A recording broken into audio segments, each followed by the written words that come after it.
시청자 여러분 안녕하십니까. 한국방송기자클럽 초청 토론회 사회를 맡은 SBS 정치부장 최원석입니다. 20대 국회가 협치를 외치면서 출범을 했지만 첫 국정감사부터 파행을 거듭하고 있습니다. 북한 핵 문제와 저성장, 저출산, 고령화 같은 국가적 난제가 산적한 상황에서 여야가 내년 대선을 앞두고 정치 싸움에만 몰두하고 있다, 이런 비판이 쏟아지고 있습니다. 한국방송기자클럽은 오늘과 내일 이틀에 걸쳐서 여야 대표를 모시고 초청 토론회를 진행합니다. 오늘은 먼저 이정현 새누리당 대표 모셨습니다. 이 대표 박수로 환영해 주시기 바랍니다.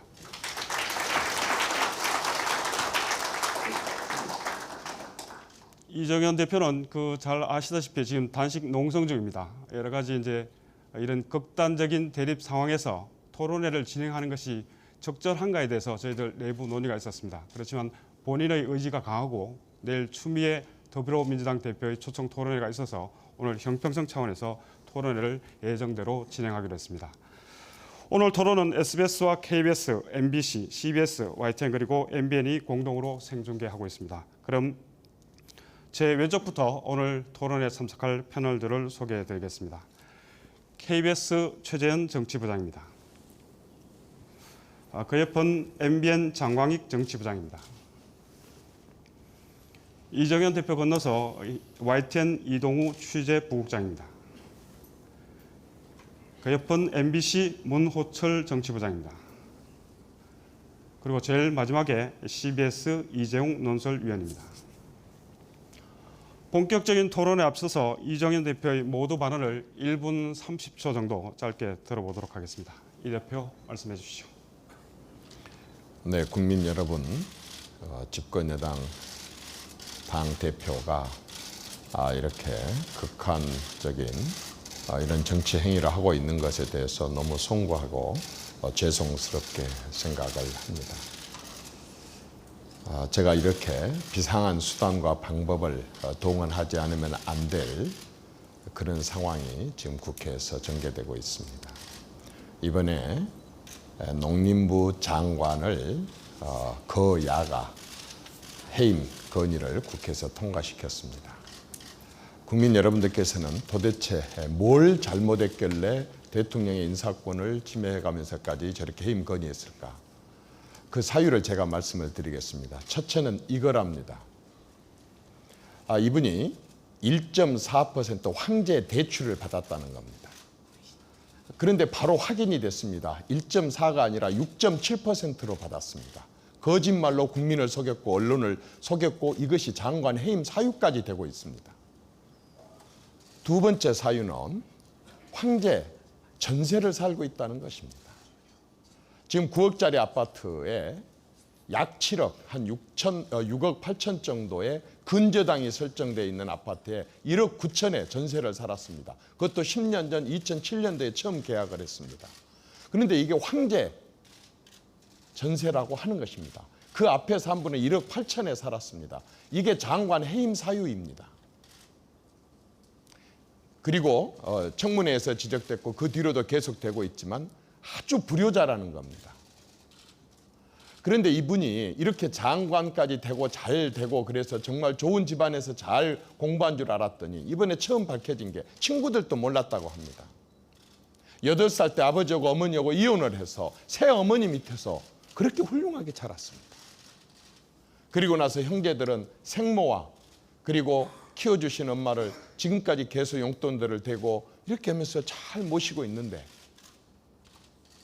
이런 너무 아픈 가정사를 친구들에게도 숨겨오면서 지금까지 이렇게 감춰왔었던 이런 가정사를 들먹여서 이게 장관 자격이 없다고 그렇게 언론에 온 국민 앞에 매도를 하고 이런 이유로 장관을 해임을 한다고 합니다.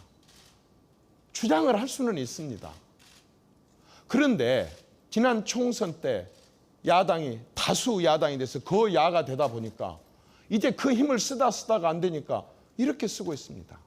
보통 장관 해임은, 장관 탄핵은 일을 하다가 직무 중에 아주 중대한 과실이나 과오가 있을 때, 그게 헌법이나 법률에 위배됐을 때, 부하 직원이 너무 큰 잘못을 저질렀고 책임을 공동으로 물을 때, 그게 해임 건의였었는데 지금 그 야는 바로 이러한 이유로 장관을 해임을 하고 대통령으로 하여금 이 사람 장관을 자르라 이겁니다.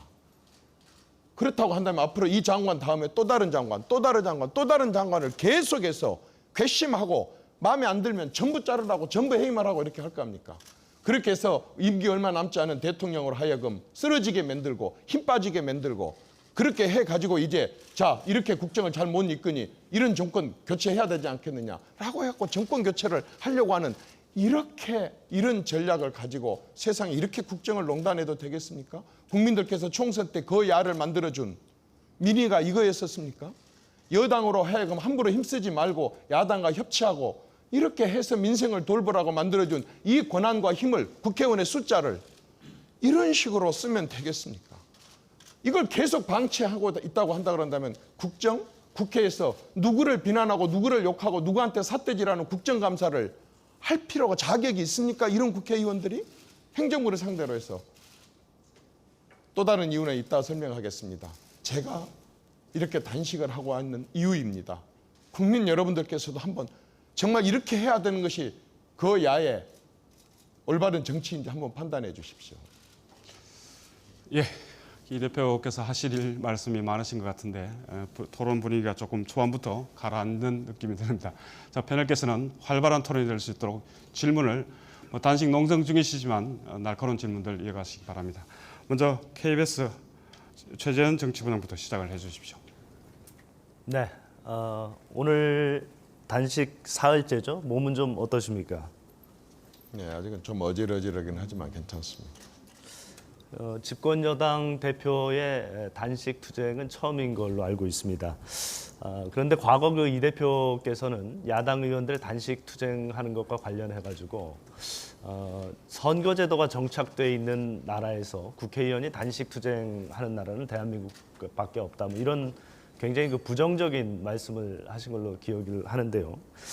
굳이 그런 상황에서 본인이 직접 단식 투쟁을 선택한 이유는 뭘까요?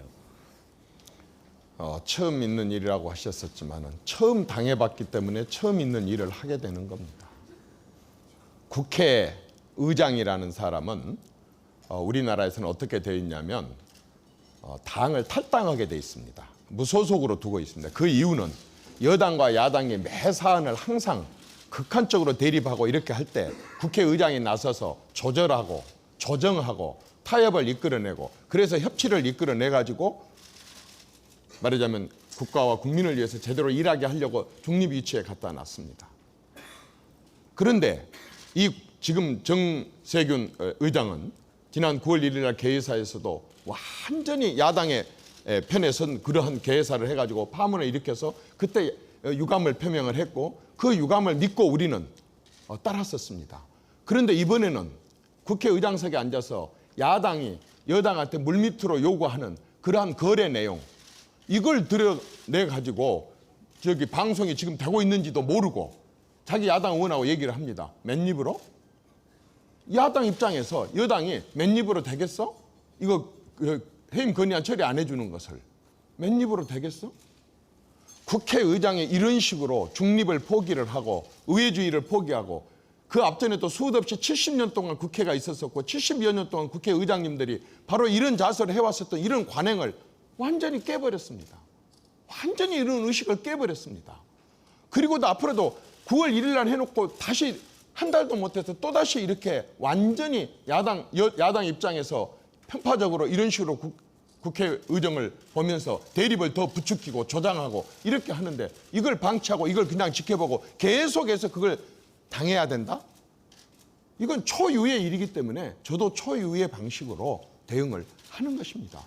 이런 국회 파행의 모든 책임은 바로 정세균 의장한테 있고 정세균 의장이 바로 파행을 달래고 이 수습을 하고 해야 될 책임은 있는 사람이 오히려 파행을 조장을 하고 더 부추기고 그런 파행이 일어나도록 만들고 있는 이런 국회의장이 계속 대한민국 국회를 이끌어 가야 되겠습니까? 저는 이걸 도저히 방치할 수가 없었기 때문에 그 야의 이런 횡포와 국회의장이 앞장서서 중립을 파괴하고 이렇게 의회주의를 파괴하고 선배들이 쌓았고 그렇게 민주주의에 대해서 많은 헌신과 투쟁 속에서 희생 속에서 이뤄내는 이런 것들을 허물어뜨리려고 했기 때문에 저는 비상한 방법으로 대응을 하지 않을 수가 없었습니다. 네, 사실 그 이 대표께서 단식을 시작한다고 하셨을 때 많은 사람들이 깜짝 놀랐습니다. 왜냐하면 이제 평소 이 대표 성품을 잘 알기 때문에 한 번 시작하시면 아마 끝을 내기가 쉽지 않을 거다라는 생각들을 했기 때문인데요. 그렇지만 지금 국회가 파행되고 있어서 많은 분들이 걱정을 하고 계십니다. 조속히 정상화가 돼야 할 텐데 국회 복귀의 조건은 뭘까요? 글쎄 많은 정치인들이 많은 스타일이 있습니다만은 저는 거래나 무슨 조건을 내걸어 가지고 이런 식으로 쇼하고 누구처럼 코미디다 저를 비아냥거리고 조소하고 이렇게 하는데 한번 지켜보시면 아실 겁니다. 저는 이렇게 선배들이 쌓아왔었던 그리고 국민들이 만들어 왔었던 이런 민주주의와 의회주의를 이런 식으로 하루아침에 뒤엎는 이러한 걸 보면서 거래를 하고 어영부영 넘어가고 이렇게 하지 않을 겁니다.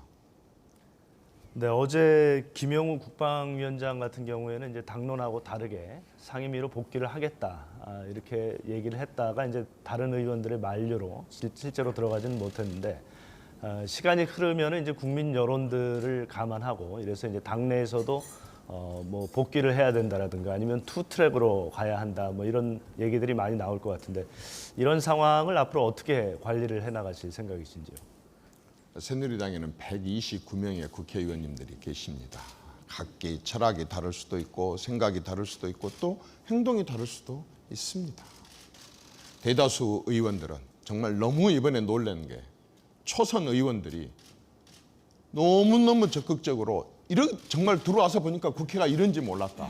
밖에서 손가락질하고 비난을 하던 국회가 그래도 설마 그럴라대 하고 왔는데 와서 보니까 국회의장과 그 야의 이런 횡포를 보면서 초선 의원들이 이거 우리만 알아서는 안 되겠습니다. 국민들한테 알립시다. 저희들이 100만 원씩 내겠습니다. 광고를 좀 해야 되겠습니다. 라고 초선 의원들이 100만 원씩을 전부 그 자리에서 객출을 합니다. 그러니까 재선하고 3선 의원들이 부끄럽다. 후배들이 말이야. 이렇게까지 적극적으로 하는데 우리들은 200만 원을 내겠다. 이렇게 하면서까지 지금 의원들이 이 상황에 대해서 한 번, 두 번 벌어진 일이 아니라 이렇게 야당의 강행 처리가 벌써요. 2달 동안 회의에 8월달, 9월달 2달 동안 회의했는데요.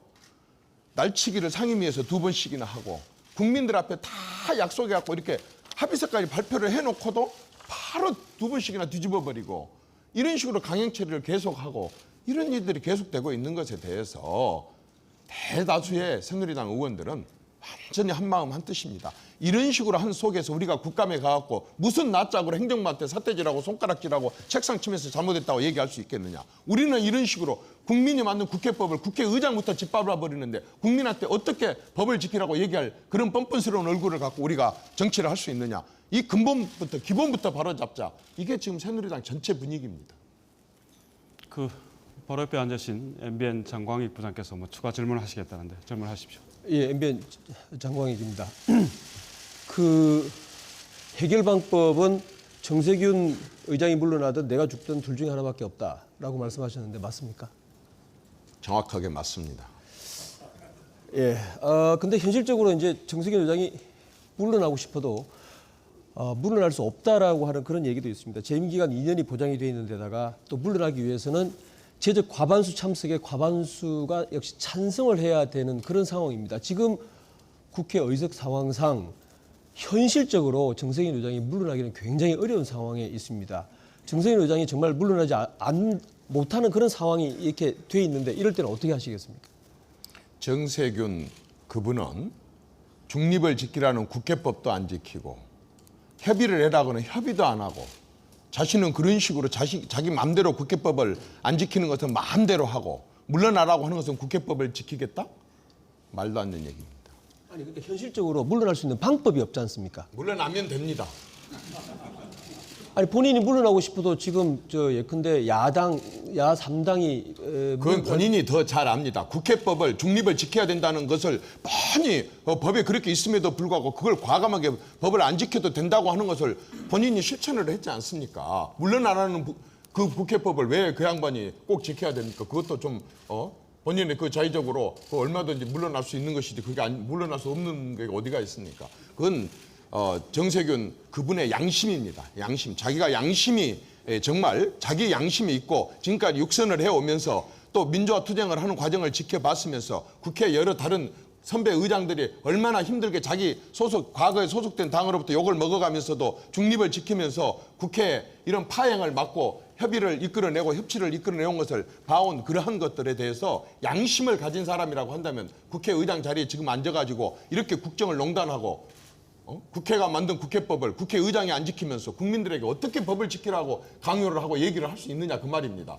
이건 굉장히 중요한 문제입니다. 중요한 선례를 남겨놨기 때문에 이 선례를 바로잡지 않으면 대한민국의 법치는 어림도 없습니다. 국회의장도 안 지킨 법을 왜 내가 지키냐고 하면은 뭐라고 얘기할 건데요?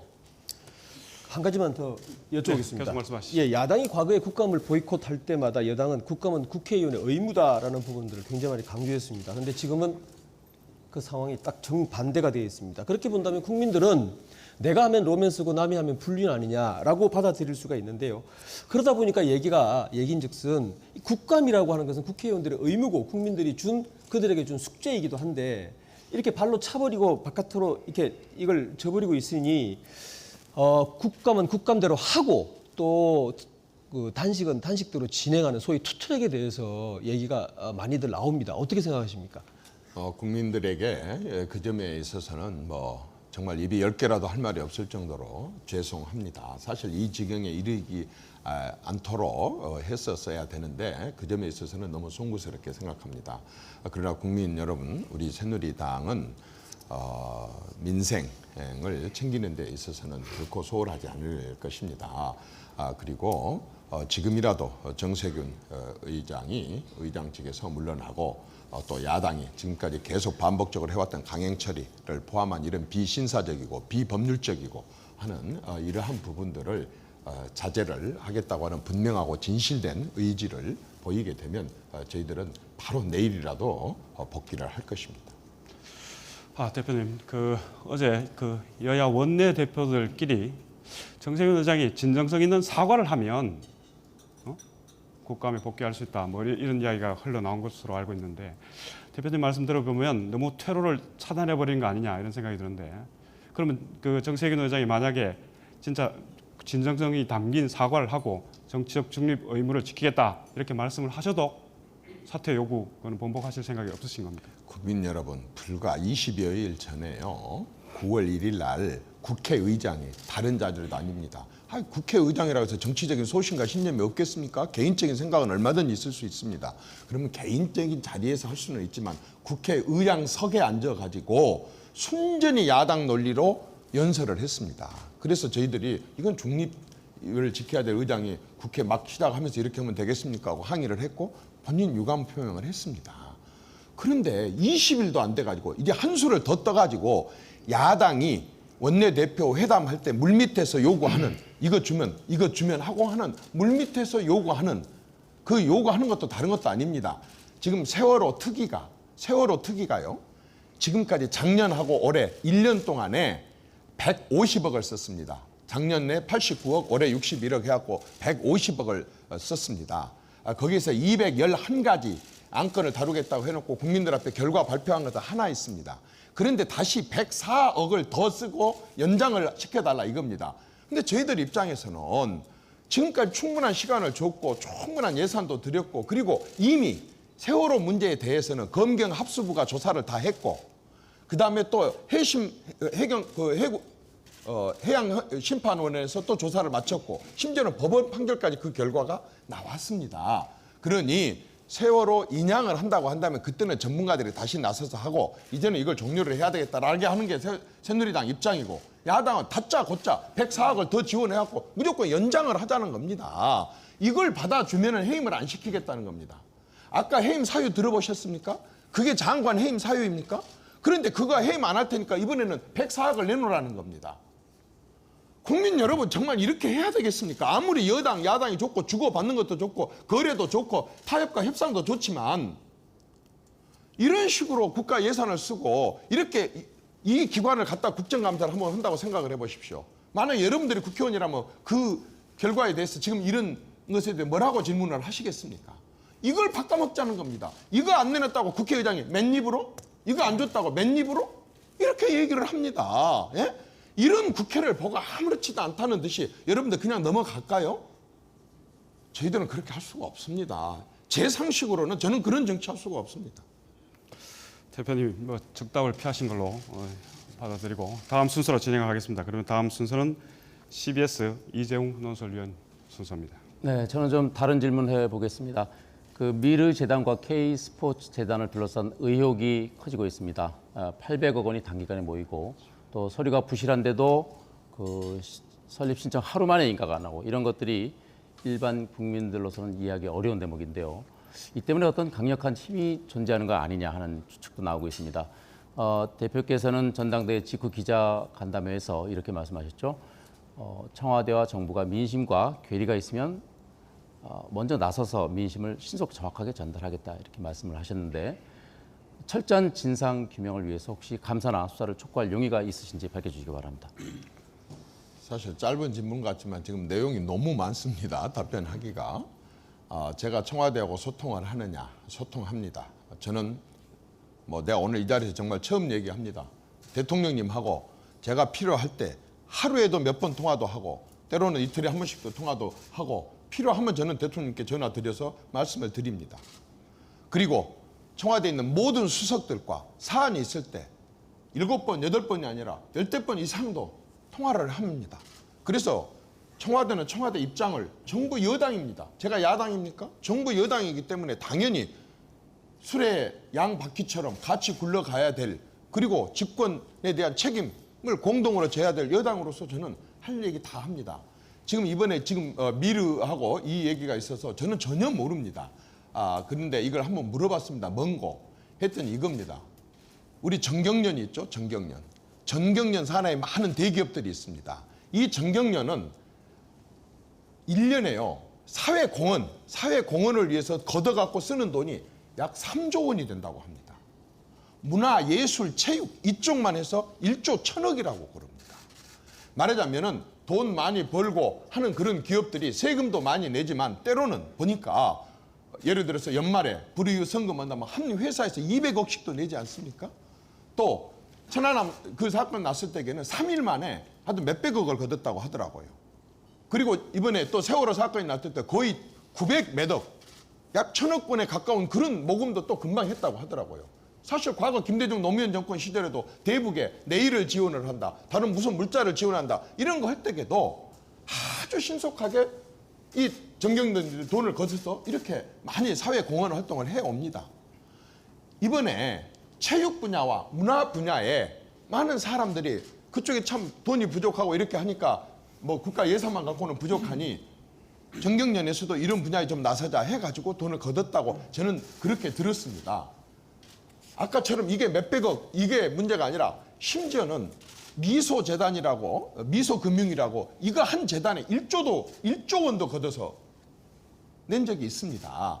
그렇기 때문에 이 사안들에 대해서 정경련이 전적으로 주관을 하고 책임을 지고 다른 사업을 해왔듯이 사회공헌 사업을 했듯이 문화, 체육계에 그렇게 돈을 걷어서 준 거라고 합니다. 그런데 여러분도 알다시피 문화 융성의 시대 이것은 박근혜 정권의 4대 국정지표 중에 하나입니다. 이제 국민들이 이만큼 묵고 살면 우리도 문화에 대한 관심도 가져야 된다 해가지고 이 정권에서는 문화 융성에 대해서 많은 관심도 갖고 있고 행사를 하기 때문에 정경련에서 이걸 하면서 청와대 경제수석이었었던 안종범 씨하고 그 정경련 관계자가 우리가 문화, 체육에 대해서 이렇게 지원을 하려고 한다.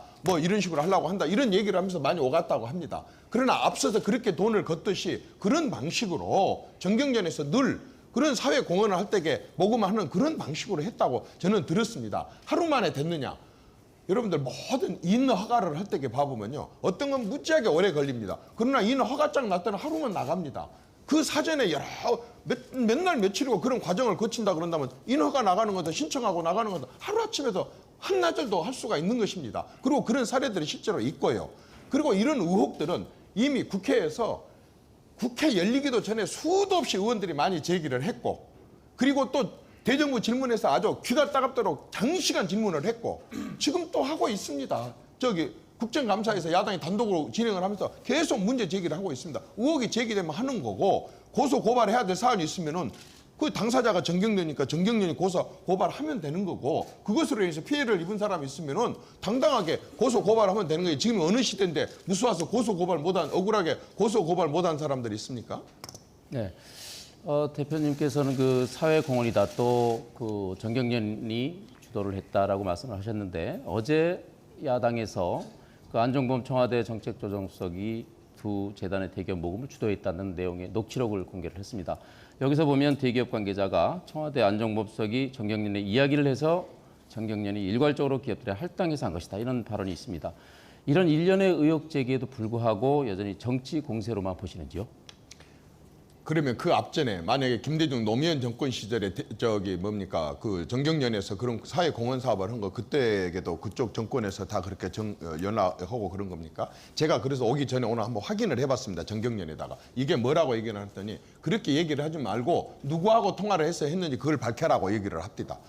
그 많은 기업들이 어떤 일을 참여를 할 때 자발적으로 참여한 사람도 많이 있고, 설득을 당해서 한 사람도 많이 있고, 때로는 또 분위기에 의려서 그렇게 하는 사람도 있고, 어떤 일을 하다가 보면은 모두가 다 일치할 수가 없습니다. 더더구나 대기업들이 다 자존심이 있고 다 자기 주체 그게 있는데, 어떤 데는 뭐 이렇게 모금할 수도 있고 저렇게 모금할 수도 있지만, 제가 듣기로는 전혀 그런 식으로 어떤 강제성을 갖고 청와대에서 나서서 전화해 갖고 할 수 있는 그런 모금, 그런 형태가 아니다. 그보다 훨씬 더한 그러한 모금도 그런 식으로 하지 않는다. 그리고 그 뭐 누구하고 녹음을 했다는데, 누가 그렇게 얘기를 했는지 밝히지도 않으면서 그렇게 했다고 정경련에서는 그걸 오히려 더 의혹으로 품고 있습니다. 네. 다른 질문 하나 더 드려보겠습니다. 그 국정감사가 도입된 이래 집권 여당이 국감을 보이콧하는 것은 사상 처음이다라는 얘기가 있습니다.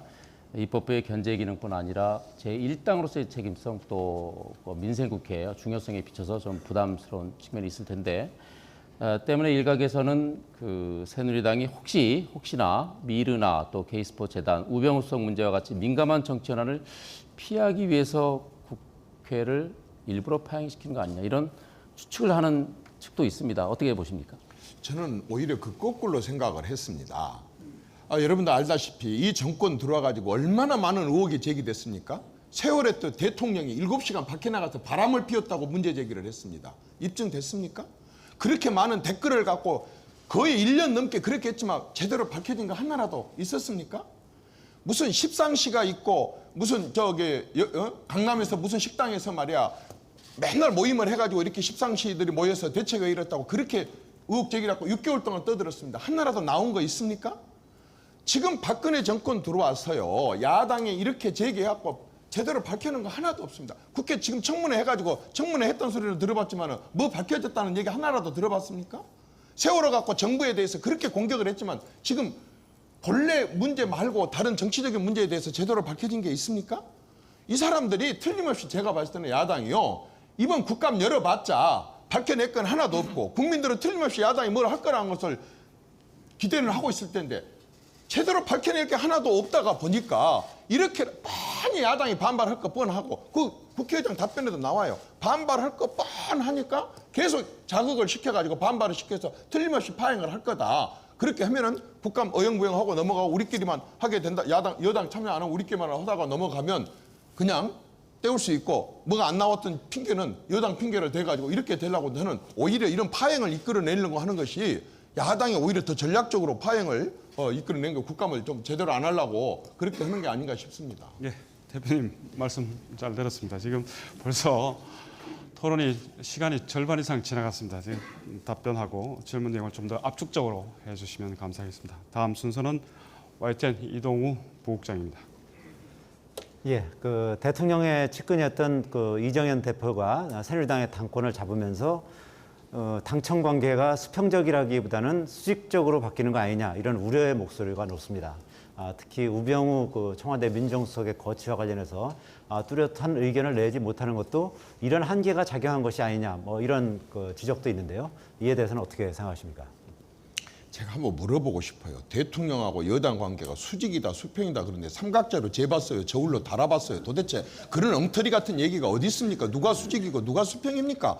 도대체 저는 그런 용어를 쓴 사람들을 이해를 할 수 있습니다. 저 사람들이 도대체 기본적인 것을 알고나 있는지 난 물어보고 싶어요. 오히려 저는요, 아까 그 우병우 씨 얘기하셨나요? 저는 오병우 씨에 대해서 이렇게 생각을 하고 있습니다. 이것도 제가 정말 처음으로 내가 얘기를 합니다. 저는 참 대통령한테 불만이었습니다. 아니, 이 양반이 지금 거론됐었던 그 문제가 대통령을 모시다 생긴 일입니까? 아니면 대한민국 가치를 지키다가 생긴 일입니까? 순전히 개인적인 일인데 뭐 때문에 이 문제 갖고 대통령하고 여당이 이렇게 곤욕을 치러야 되느냐 하는 게 제 생각입니다. 더 솔직하게 얘기할까요? 저는 제 재산 고박이 3월 해도 20억이 안 됩니다. 근데 320억도 아니고 1320억의 거래 그 자체가 아무리 정당하고 다 떠나서도 일반 국민들이나 서민들 입장에서는 와, 도대체 어떤 집안이 빌딩 하나 팔아갖고 1320억이나 그 자체도 정서상 좀 통하지도 않습니다. 그리고 또 솔직히 말해서 뭐 나중에 그 관여된 거 그런 게 밝혀지지도 않았습니다만은 처음에 막 의혹 제기했던데 진경준 검사 막 얘기 나오더라고요. 제가 지금까지 나 정치 생활을 하면서 지금까지 봤을 때 진경준 검사 같은 나쁜 검사 처음 봤습니다. 이런 사람들로 연관된 이런 내용들이 나오는데 왜 이걸 안 갈아치우는가? 그게 제 생각이었습니다. 장관이 감옥 가고 구속돼야지 개각을 합니까? 아니 뭐 갈 수 있으면 그냥 가는 건데 왜 도대체 이런 말씀 있는 사람은 안 가느냐 이겁니다. 이게 제 생각입니다. 그리고 제가 이런 제 성격 지금 보고 있지 않습니까? 이런 걸 제가 가슴 속에 품고만 있겠습니까? 제가 전체적인 분위기를 한번 얘기를 해보겠습니다. 자, 의혹이 제기됐습니다. 여러분들 봤을 겁니다. 그 의혹 밝혀졌습니까? 이 의혹 안 밝혀졌습니다. 이게 안 밝혀지니까 어땠습니까? 그 다음에 아들 군대 간 문제를 또 다른 처갓집 문제를 가지고 문제를 삼았습니다. 이게 하나도 밝혀지지 않았습니다. 밝혀졌습니까? 알고 있는 거 있습니까? 그러면 이거 살짝 빼고 이것 갖고 그런데 대통령 보고 모든 언론도 야당도 바꿔라 의혹 제기하면 대통령이 이걸 바꿨다고 칩시다. 그러면 언론사가 하나입니까? 모든 언론사들이 다 자기 언론사에 영향력 과시하려고 하는데 저 물르구나 저 대통령 가라라 하면 가는구나. 그 다음에 또 다른 사람을 지목을 해갖고 각자가 다 의혹 제기를 해가지고 가세요. 왜 저기서 제기할 때는 가고 이번에는 안 갑니까? 가세요. 그러면 대통령이 어떻게 국정을 누구랑 운영합니까? 그리고 일하고 있는 사람들은 어떤 소신을 갖고 일을 할 수가 있겠습니까? 지금부터 같이 일하자고 제안을 냈을 때에 이렇게 보호해 주지도 못하고 잘못이 밝혀지지 않은데도 불구하고 가라라면 무조건 갈아치우는 이런 인사권자 밑에서 누가 일을 하려고 오라면 가겠습니까? 국정을 이런 식으로 해갖고 되겠습니까? 좋아, 이번 정권은 그렇게 해서 약하게 해서 넘어갔다 칩시다. 앞으로 모든 대통령들이 다 언론이 또 야당이 의혹 제기해갖고 갈아라. 그러면 일단 내용 밝혀지기 전에 무조건 갈아야 됩니까? 이게 정상입니까? 제가 봤을 때는요.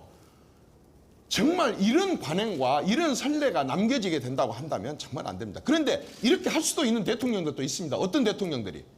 솔직히 말해서 대통령 가족들이 부정부패 저질러갖고 재임 중에 감옥 가고 대통령의 핵심 측근들 수없이 많은 사람들이 자고 나면 맨날 게이트에 연관돼가지고 이렇게 해서 정말 고개를 못 든 대통령들은 그런 사람을 보호를 못할 겁니다. 그렇지만 지금 박근혜 정권 들어와가지고 그렇게도 애끼고 그렇게도 아주 눈에 넣어도 안 아프다고 하는 우리 집안에 이 대가 이어졌다고 그렇게 좋아하는 조카를 자기 남동생 하나를 청와대 발길 한 번도 못 들게 이날 이때까지 이런 식으로 단속을 하고 있는 이 대통령이 이렇게 자기 쓰고 있는 수석에게 의혹 제기했다고 무조건 갈아라고 한다고 다 갈아치웁니까? 갈아치워야 되겠습니까? 떳떳하지 못한 대통령들은 갈아치울란지 모르지만 제가 봤을 때는 우리 대통령은요 언제든지 갈 겁니다. 갈기는 분명히 갈 겁니다.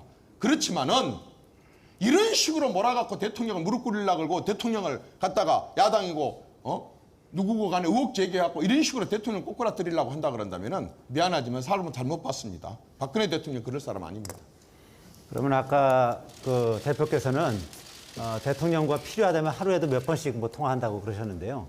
그럼 최근에 어떤 이런 당청 소통을 위해서 대통령과 뭐 직접 통화를 했다든지 아니면 뭐 대화를 나눈 그런 부분을 좀 하나 말씀해 주실 수 있을까요? 솔직히 말해서 대통령님과의 내용은 조율이고 조정일 수도 있고 또 민심의 전달일 수도 있고 이렇습니다. 근데 그걸 다 어떻게 공개를 합니까?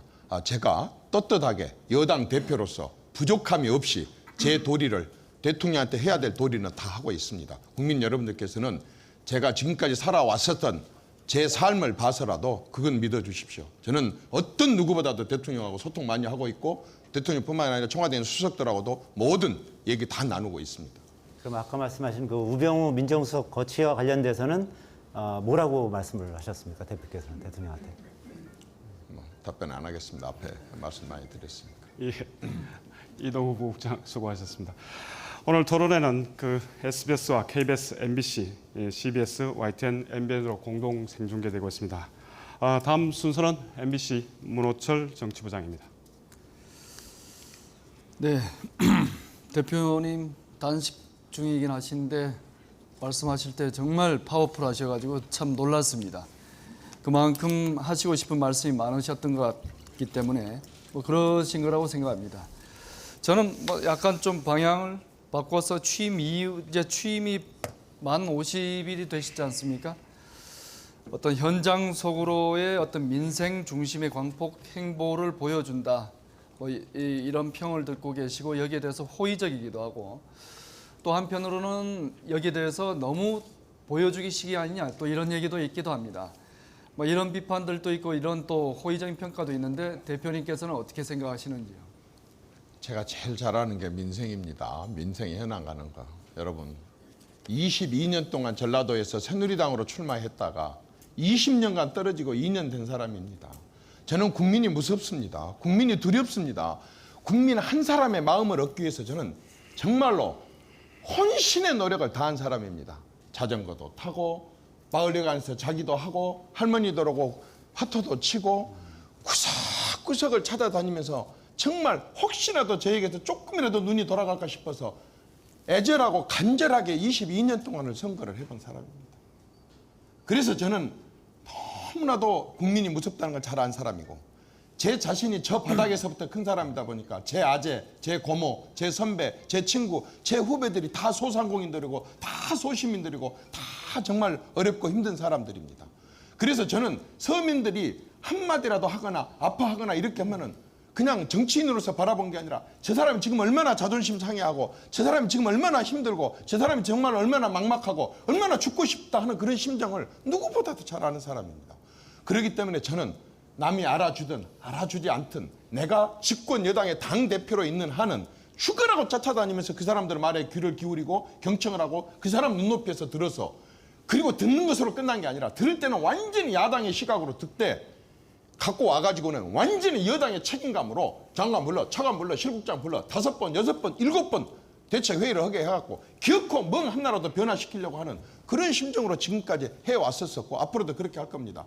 제 민생 현장 가는 것 중에 3분의 2는 기자들 안 따라옵니다. 저 혼자 갑니다. 비서도 안 데리고 갑니다. 그렇게 해야만이 정확하게 듣기 때문에 그렇습니다. 여러 명 간다고 많이 듣고 혼자 간다고 해서 못 듣습니까? 저는 혼자 가갖고도 제대로 듣고 온 다음에 그 내용을 뒤에 와서 공개를 하고 뒤에 회의 붙여갖고 당정회의 하면서 공개를 하고 이렇게 한 것이 태반입니다. 저는 결코 남한테 보여주려고 하는 그것은 제 성격이 아닙니다. 제가 단식할 때에 누가 옆에서 카스테라 먹는 거 아니냐? 뭐 먹느냐? 그런 걱정하지 마십시오. 저는 그런 식으로 형식적으로 살아가는 사람이 아닙니다. 그동안 이렇게 수많은 민생 현장을 둘러보시면서 대표님이 보고 또 들으신 박근혜 정부에 대한 평가는 어떤 평가가 있었습니까? 궁금하군요. 뭐 대통령에 대해서는 이런저런 평가도 있지만 솔직히 말해서 제가 집권 여당의 당대표가 나타나면 대통령에 대한 비난보다도 자기들의 삶에 대한 그거 뭐 저한테 설명하느라고 바쁩니다. 어떤 누구도 솔직히 제가 현장 가가지고 민생 현장 가서 내가 그 대통령에 대한 뭐 긍호불호 얘기하는 얘기를 제가 들어보지를 못했습니다. 그러나 저는 한 가지 특징이 있습니다. 제가 어떤 연설문을 쓰거나 오늘 텔레비전 토론을 나오거나 모든 걸 할 때 제 방식은 뭐냐면 댓글입니다. 이 댓글을 아주 극단적인 거 다 빼고 남은 가운데 거. 제 비서들은 밥 먹고 하는 일이 그겁니다. 주로 그걸 파악을 해가지고 다양한 계층의 다양한 사람들이 다양하게 자기들 평상시에 했던 말과 소신을 써놓는 그 댓글을 가장 많이 참고를 하고 있고 그리고 실제로도 제가 사람들한테 다양하게 얘기를 듣고 이렇게 합니다. 그러나 솔직히 말해서 박근혜 대통령의 지난 3년 7개월에 대해서는요. 굉장히 과소평가된 게 많고 제대로 국민들한테 알려지지 않은 게 많습니다. 이유는 왜 그런지 아십니까? 김대중 노무현 정권을 포함한 과거 정권들은 국정 홍보처라는 걸 별도로 넣어서 직원들을 몇 백 명을 두고 예산을 몇 천억을 써가면서 국정 홍보를 해왔습니다. 박근혜 정권에서는 일하면 중요한 것이죠. 그게 뭐 하냐 해가지고 홍보처 없이 지금 이렇게 하고 있습니다. 그렇기 때문에 국민들께서 사실 이 홍보 면에 있어서는 과거 정권에 비해서 훨씬 모릅니다. 그렇지만 여러분들께서 한번 생각을 해보십시오. 모든 정권의 1년 내지 반년 냉년했을 때 어떻는가? 그 대통령이 만든 당에서 그 대통령을 쫓아내요. 저 대통령이 있으니까 우리 당의 인기가 떨어졌고 집권을 못하겠다. 선거를 못하겠다 고 그 당에서 다 쫓겨났지 않습니까?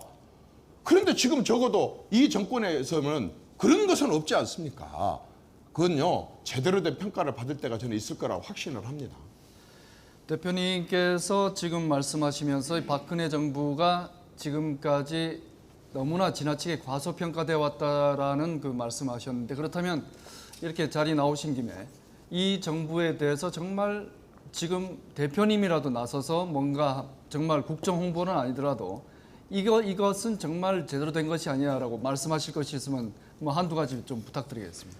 박근혜 정부 들어와서는요, 그동안에 대부분의 정권들은 그렇습니다. 임기가 5년밖에 안 된다 보니까 그 다음 정권이 써야 될 예산까지도 당겼다가 일단 설계하고 시작만 하면 된다 해가지고 무지막지하게 보여주기식 인기 영합 또는 성과 위주의 그런 정책들을 많이 펼친 것이 있습니다. 그러나 박근혜 정부는 지난 70년 동안 대한민국이 이렇게 고비마다 그때 필요한 것을 잘 해왔는데, 이렇게 해서 이렇게 물질적인 풍요도 가져오고 세계적인 위치도 차지했지만 부족한 것이 있다고 한다 그런다면, 이런 과정에 그냥 우선 성과 내느라고 비정상적인 부분들이 많아서 비정상을 정상화시키려고 하는 그러한 내용들을 굉장히 많이 추진을 했습니다. 또 과거 정권들이 이거 했다 그래서 선거에 혼날까 싶으니까 그 다음 정권으로 문제점을 누구보다도 잘 알고 있는 정부 인사들이 넘겨버렸던, 다른 정권에서 안 하려고 했던 것들을 많이 했습니다. 한 가지 사람만 들겠습니다. 공무원 연금에 들어가는 그 돈이 하루에 100억입니다. 하루에 100억. 그걸 지금까지도 개혁을 안 하고 계속 정권이 밀어놨고 우리도 모른 척하고 눈 감고 그 다음 정권 넘길 수 있습니다. 얼마나 욕을 먹어가면서도 바로 이러한 부분들을 처리를 했습니다. 과거 정권들이 그렇게 서민들, 노인들 얘기를 하면서도 오늘날 대한민국 이런 풍요를 가져오게 한 그런 어르신들을 모시는데 제대로 된 연금 한번 제대로 안 들어지지 않지 않습니까? 이 정권 들어와서 10몇 년을 땡겨가지고 기초연금 20만 원으로 만드는데도 앞장서서 했습니다. 지금 제가 언제 기회만 주어지게 된다고 한다면 정말 국민 여러분들의 맞아 할 수 있는 수없이 많은 정책들, 정말 성과에 욕심내지 않고 제대로 된 국민들의 삶에 제대로 된 질을 높이기 위한 그러한 정책들을 펼쳐왔던 것, 국가 안보를 지킴에 있어서 그 많은 외국의 지지를 끌어내가지고 북핵에 대해서 세계 70여 개 나라에서 이렇게 우리의 입장을 지지를 하게 만들 수 있는 이런 외교력을 발휘했던 걸 포함해서 정말 여러분들께 한번 이런 기회 말씀드릴 수 있는 기회가 있었으면 좋겠습니다. 네, 지금 벌써 토론회가 후반부를 달려가고 있습니다. 지금 토론회가 한 서너 시간 되면 하실 말씀 다 하고 뭐 질문도 하면 좋겠습니다만 토론 시간은 1시간으로 제한이 되어 있습니다. 제가 다음 질문 넘어가기 전에 간단한 질문 하나 드리겠습니다. 그제 밤이죠. 단식 첫날인데 김무성 전 대표하고 밤에 국회에서 산책하는 모습이 이제 카메라에 찍혔습니다. 김무성 전 대표가 뭐라고 조언을 하시던가요? 사실 김무성 대표님은 언론에서 주류다 비주류다 이렇게 표현을 하지만 진짜 제가 좋아하는 형님입니다. 제가 당대표 되고 나서 다음날 아침에 전화를 딱 드렸더니 말을 갑자기 높이는 거예요. 지금까지 맨날 말을 낮췄는데 저한테 말을 높입니다. 그래서 제가 이제 전라도 말로 했습니다. 아따 진짜 앞으로 한 번만 더 말 높이면 나 전화 안 해보요. 제가 그랬더니 이제 막 웃고 아이고 고맙다 그러고 이번에도 제가 단식을 하고 있으니까 오셔가지고 나가서 산책이나 하자 하면서 이렇게 걷습니다. 많은 얘기를 나눴습니다. 정말 자기가 지켜봐도 이런 국회의장의 행태는 참 처음 봤다라고 하는 얘기도 하고 했습니다. 그러면서도 어쨌든 또 국감이 걱정된다. 국민들의 시각도 있고 하니 국감에 우리가 복귀하는 시점도 잘 잡아서 국민들의 걱정을 좀 덜어드려야 되지 않겠느냐 하는 조언을 해주셨습니다. 네, 다음 순서는 MBN 장광익 정치부장입니다. 예, 저는 얘기를 좀 바꿔보겠습니다. 차기 대권에 관한 얘기를 조금 드리고 싶은데요. 각종 여론조사를 해보면 지금 반기문 유엔 사무총장은 이 상태로 그냥 가면 대통령이 그냥 될 태세입니다. 새누리당에서는 당연히 반 총장이 새누리당 후보로 나올 거라고 얘기들을 하는데 반 총장이 새누리당에 입당을 하기는 할까요? 반 총장님은 정말 우리 살아생전에는 다시 대한민국 주신 유엔 사무총장을 갖기 어려울 정말 세계적인 그러한 정치가로 지금 부상이 되어 있습니다. 그리고 임기가 얼마 남지 않았습니다. 따라서 얼마 남지 않은 임기 동안만이라도 국제사회에서 비난받지 않도록 가급적이면 우리가 언급을 자제하는 게 바람직하다고 생각합니다. 그리고 그 이후에 우리 국내 정치에서 참정권이라든가 공무단임권이라든가 이런 부분에 대한 것은 순전히 본인 판단입니다.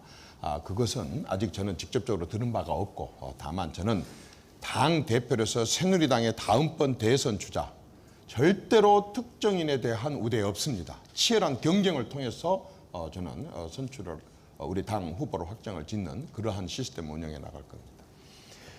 네, 근데 방금 하셨던 말씀은 뭐 널 TV나 이 언론 기자들한테 하셨던 말씀이라 그 임기까지는 좀 임기를 지켜주고 있다가 그 다음에 보자라고 하는데 어떻습니까? 들어보시면 반 총장이 새누리당으로 오긴 올 것 같습니까? 어떻습니까? 제 질문이 다시 반복됩니다만은 좀 듣고 싶어서 그렇습니다.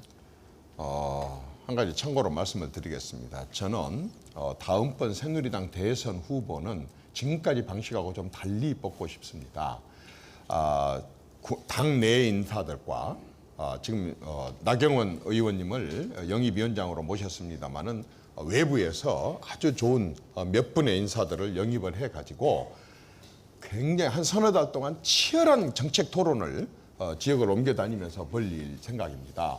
그 정책 토론 과정을 통해서 국민들은 자신들의 관심 있는 것들을 그 후보들에게 전달할 수도 있고 후보는 또 그걸 파악해서 얘기를 할 수도 있고 얘기를 제시를 했는데 그게 모순점이 있다든지 이렇게 완전히 걸러지게 될 겁니다. 그렇게 치열한 토론과 경쟁을 붙이려고 하는데 그 토론에 멤버로 참여를 하면 뭐 기꺼이 저희들은 환영하고 받아들이겠지만 그분만을 위한 카페트는 깔지 않을 겁니다.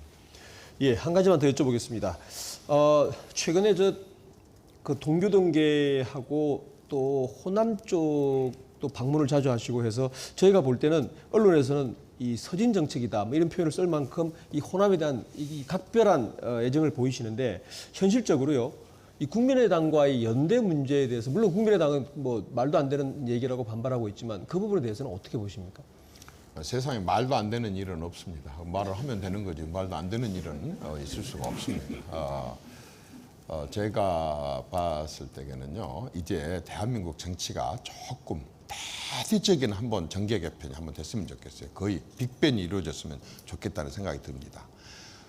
그 더불어민주당에 앉아서 발언하는 의원님들 중에 굉장히 합리적이고 이성적이고 그야말로 저분은 새누리당에 자리만 딱 옮겨 앉아서 질문을 하고 저런 사고방식을 가지고 있어도 조금 더 부족함이 없다라고 생각하는 안보의식과 경제의식을 갖고 계신 분들도 많이 있습니다. 또 가끔씩은 우리 새누리당에 봐보면 어휴 저 양반은 저쪽으로 좀 가버렸으면 좋겠다 하는 그런 사람도 있습니다. 국민의당 속에는 훨씬 더 많습니다. 그리고 제가 봤을 때는 전라도는 절대로 진보가 아닙니다. 급진이 아닙니다. 좌경이 아닙니다.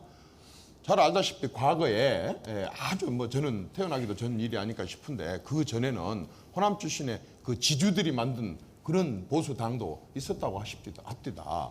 그래서 저는 이제는 과거에 우리가 뭔가에 큰 투쟁을 해갖고 쟁취를 해야 될 그런 가치가 있을 때 얘기지 지금은 아예 정치권이 완전히 한번 뒤바뀌어가지고 합리 보수와 솔직히 말해서 제대로 된 진보 급진이어도 좋습니다.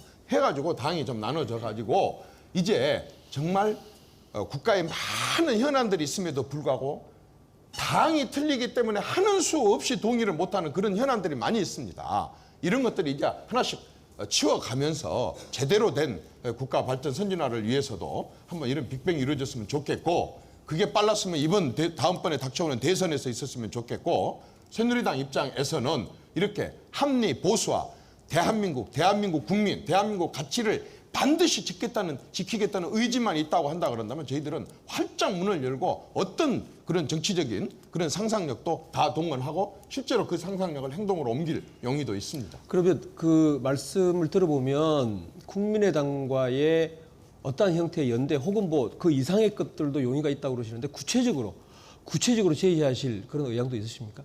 공개적으로. 구체적이고 공개적으로 지금 말할 단계입니까? 아직은 아니라고 봅니다. 그러나 모든 일들이 다 그렇게 여러 가지로 또 그 사이에 공감대 형성도 있는 것이고 또 제가 보면은 정말 제 말이 장난이 아니라는 게 여러 가지 상황이 그렇게 만들어가고 있습니다. 이 상황이 지금 그런 상황을 만들어가고 있습니다.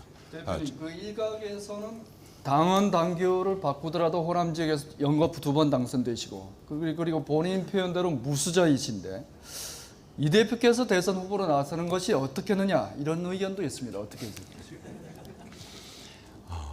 이 한마디로 어찌 보면 호남과 영남의 대연대 연합일 수도 있다 이런 얘기들도 있고요.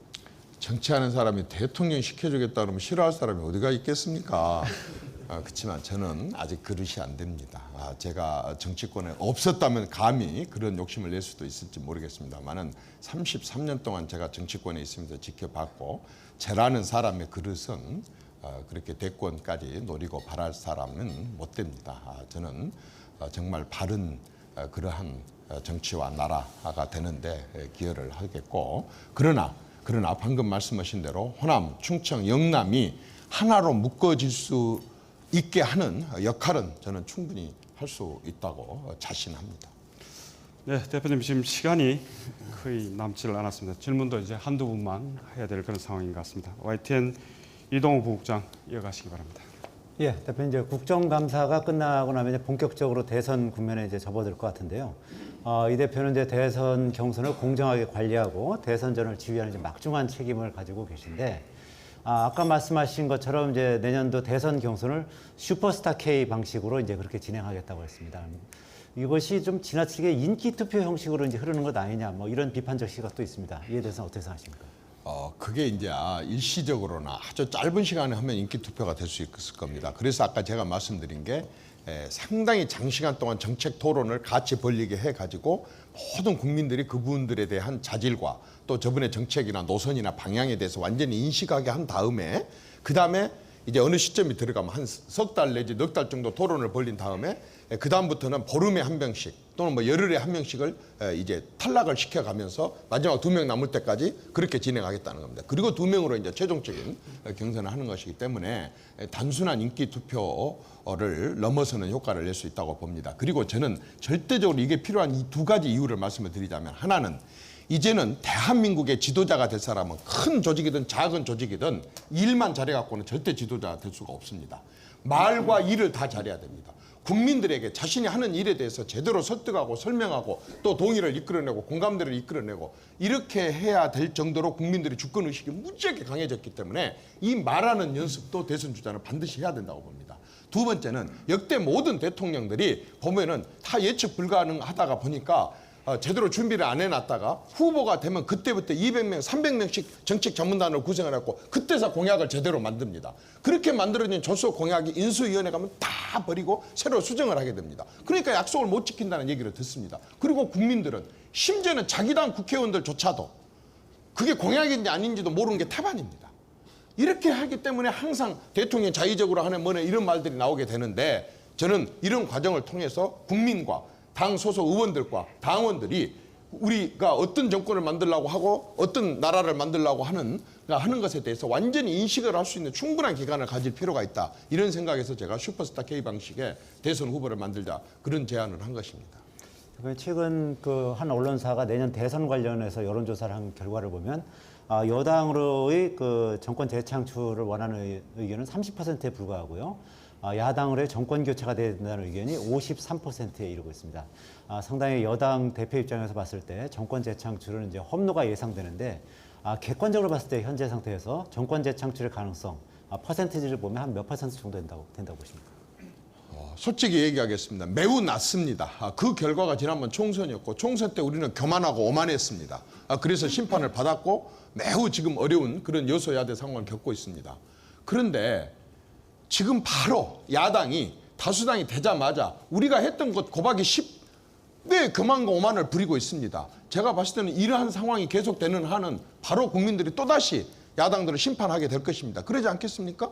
저렇게 정말 그 수의 힘만 믿고 깡패들이 주먹의 힘만 믿고 돈 많은 졸부들이 완전히 돈 힘만 믿고 얼마나 많은 사람들을 억울하게 만듭니까?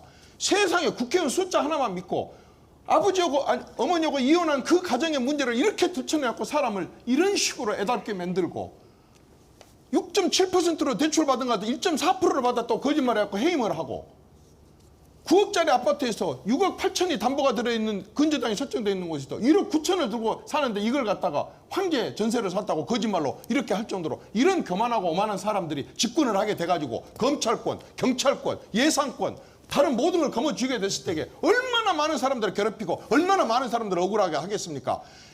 야당이 여당도 이렇게 무시하는데 야당이 집권 여당도 이렇게 무시하는데 저 사람들이 집권을 하게 되면 국민들은 정말 뭘로 취급을 하겠습니까? 이게 안타깝고 저는 이런 점에 있어서 저 사람들은 반드시 심판받을 거라고 생각합니다. 대표님 지금 말씀하신 거는 지금 벌써 상대의 실수에 어떻게 보면 이제 의존하는 그런 정책인데요. 여당 대표로서 정권 재창출을 위해서 어떤 보관을 가지고 계신지. 자, 지금 토론 시간이 거의 다 됐습니다. 1분 정도 남짓 남았는데 저 답변을 포함해서 마무리 발언을 짧게 한 30초 정도만 해주시기 바랍니다.